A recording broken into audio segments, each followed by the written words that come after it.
So, about tomorrow. Have you thought about my proposal? Look, I want to believe in your crazy plan. None of us expected the narrative of K-pop demon hunters to take so many twists and turns. Not only was the main protagonist half demon, the very thing she grew up learning to hate, but one of the antagonists underwent a redemption arc and became a hero by the end. The story takes a different route from most children's animations, offering a refreshing narrative that aims to change our perspectives.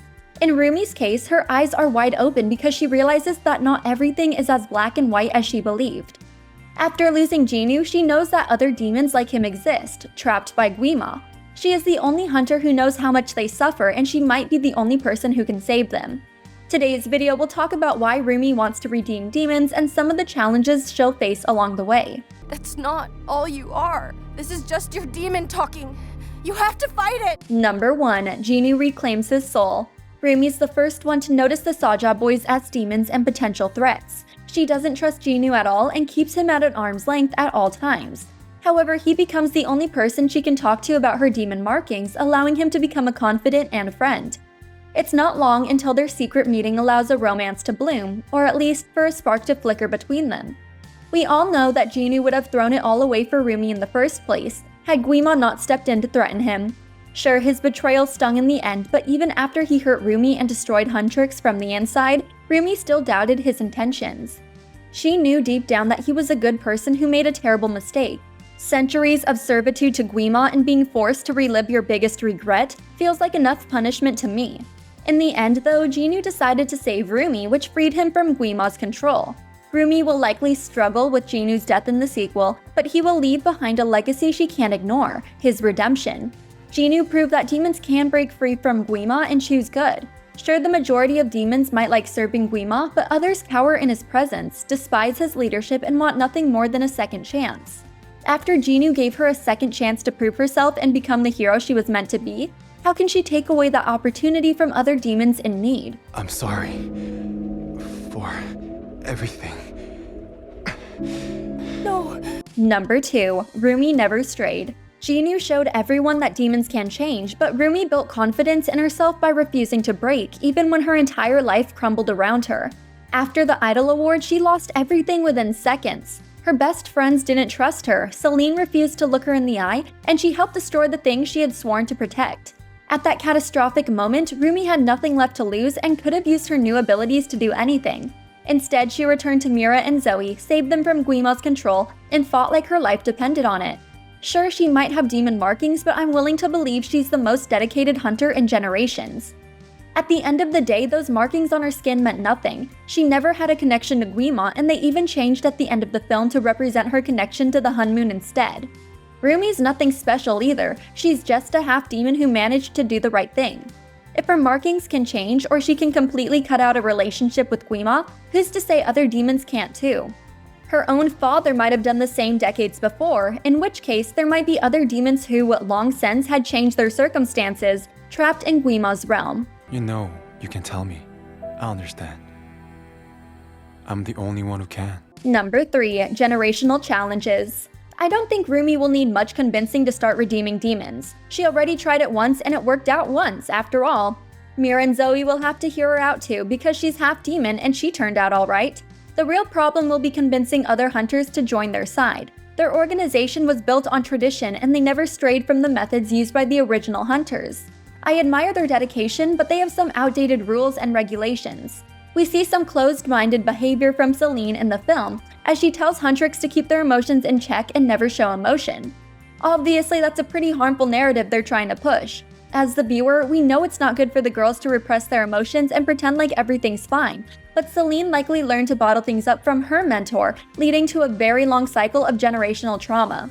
Personally, I think it would be great if Huntrix could break some of these cycles and introduce the older hunters to a new way of thinking, but overcoming these generational gaps might be easier said than done. I feel like we got a nice little break. Yeah, I definitely feel recharged. Me too. Number 4. The Hun Moon's not golden. One way Huntrix could gain respect from their senior hunters is to show them how valuable they are to the Hun Moon. Of course, there will be a few hiccups in that plan as the original Hun Moon broke while under their protection, and a demon uprising threatened the entire world.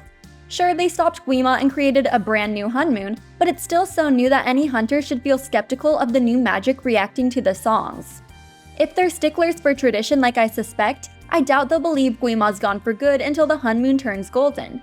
Of course, we don't even know if this new Hunmoon can turn gold or if it has a completely different rule than the last one.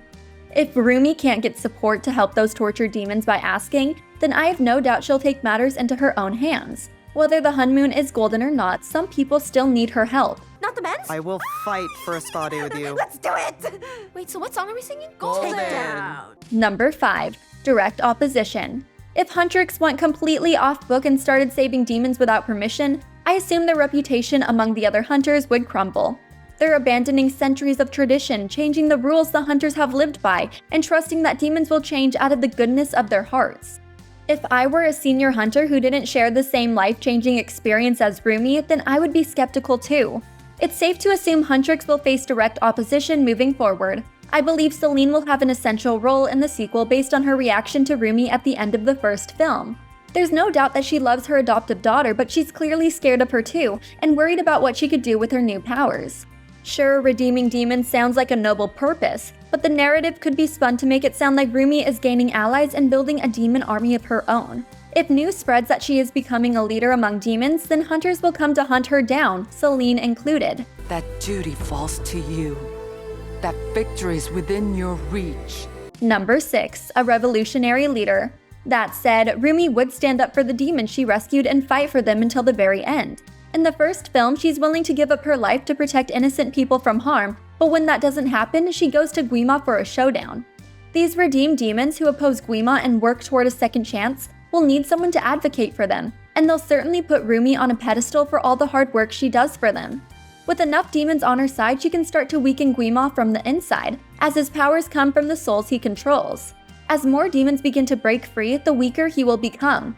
Rumi and her redeemed demons could weaken him enough to put him on an even playing field with Huntrix, giving the girl group a fair chance at taking him down once and for all. Their chances get even better if their demon allies join the fight and help keep Gwi-Ma's loyalists busy. It would become a full-blown revolution.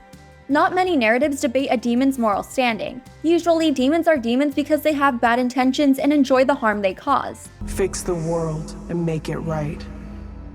When darkness finally meets the light. Kpop Demon Hunters challenges this narrative, showing that someone's greatest mistake can become a personal prison, one that lasts for years through a cycle of guilt and remorse.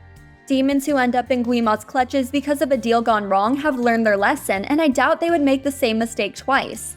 Like Jinu, they just need a chance to prove they're capable of changing for the better, and Rumi can let them prove themselves. She may be their only chance at a better afterlife.